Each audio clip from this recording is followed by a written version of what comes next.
স্থানীয় বাসিন্দারা আজ আতঙ্কিত রয়েছেন এই ঘটনার পর থেকে। গত 3 ঘন্টা ধরে তারা অভিযোগ করছেন যে এই সোনাবাপুর দলবলই হামলা চালিয়েছে। আজকেই প্রথম নয়, মাসখানেক আগেও এই সোনাবাপুর দলবল হামলা চালিয়েছিল। বারবার কেন এই ঘটনা ঘটছে, ক্ষোভ উগরে দিয়েছেন তারা।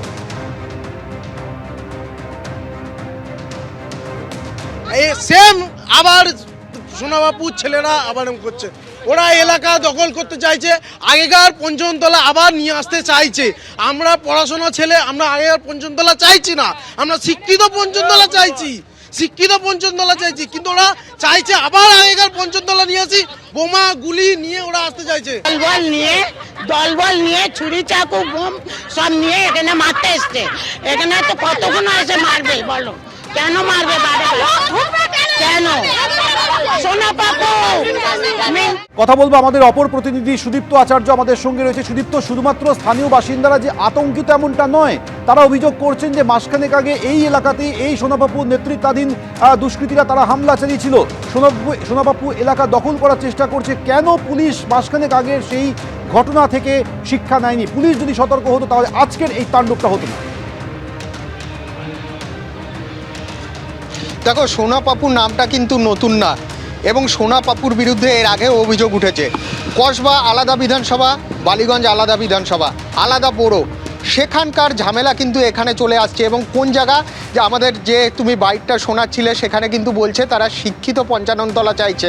এটা কিন্তু এখন মিশ্র এলাকা, কাকুলিয়া রোড, এবং এখানে যেরকম আবাসন রয়েছে তার পাশাপাশি উত্তরণ বা বস্তি রয়েছে। এই যে 5 তলা আবাসনের ছবি দেখাচ্ছে আমার সহকর্মী প্রীতম চক্রবর্তী, ঠিক তার সামনে যে কালো অংশটা দেখতে পাচ্ছ, কালো দাগটা দেখতে পাচ্ছ এবং সুতলিটা দেখতে পাচ্ছ, সুতলি দেখে কিন্তু তুমি বুঝতে পারছো এই কালোটা কিসের দাগ। অর্থাৎ এই আবাসনের সামনে কিন্তু বোমাবাজি হয়েছে, এবং বোমাবাজির অভিযোগ কার বিরুদ্ধে? বোমাবাজির অভিযোগ কিন্তু সোনাপাপুর বিরুদ্ধে। সোনাপাপু ওরফে বিশ্বজিৎ পোদ্দার, যার বিরুদ্ধে একাধিক অভিযোগ কিন্তু কলকাতা পুলিশের বিভিন্ন থানায় লিপিবদ্ধ আছে, তার বিরুদ্ধে আবার অভিযোগ উঠল। এবং অভিযোগ উঠল হচ্ছে রবীন্দ্র সরোবর থানা থেকে সামান্য দূরে 55 তলা যে বস্তি রয়েছে, 55 তলা এলাকা রয়েছে, ঠিক সেখানে কিন্তু আজকে রাত 8টা থেকে 8:30 নাগাদ শতাধিক দুষ্কৃতী আসেন এবং আক্রমণ চালান, এবং আক্রমণ চালায় রীতিমতো কিন্তু তারা সশস্ত্র অবস্থায়।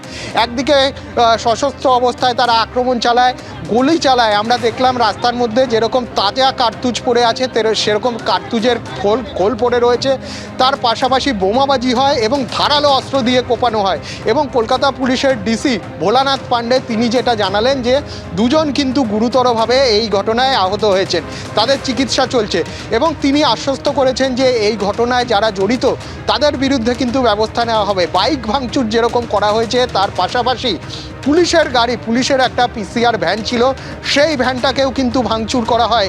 এবং রীতিমতো আদলা ইট দিয়ে একজন মানুষকে আমরা দেখলাম রাস্তার মাঝখানে কিন্তু রীতিমতো চাপ রক্ত পড়ে রয়েছে, এবং একজন মানুষকে কিন্তু বোঝা যাচ্ছে ইট দিয়ে কিন্তু থেতলানো হয়েছে। আমরা দেখতে পাচ্ছি কলকাতা পুলিশের টিম কিন্তু এখন রয়েছে।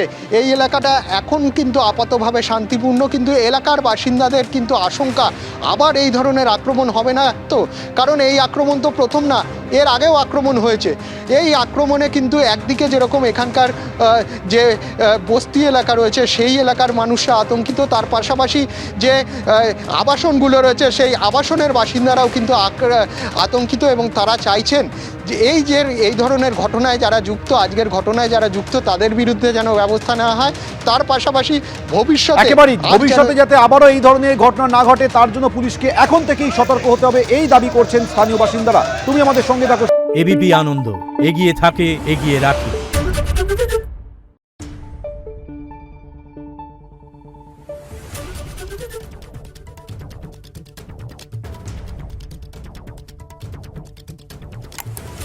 Thank you.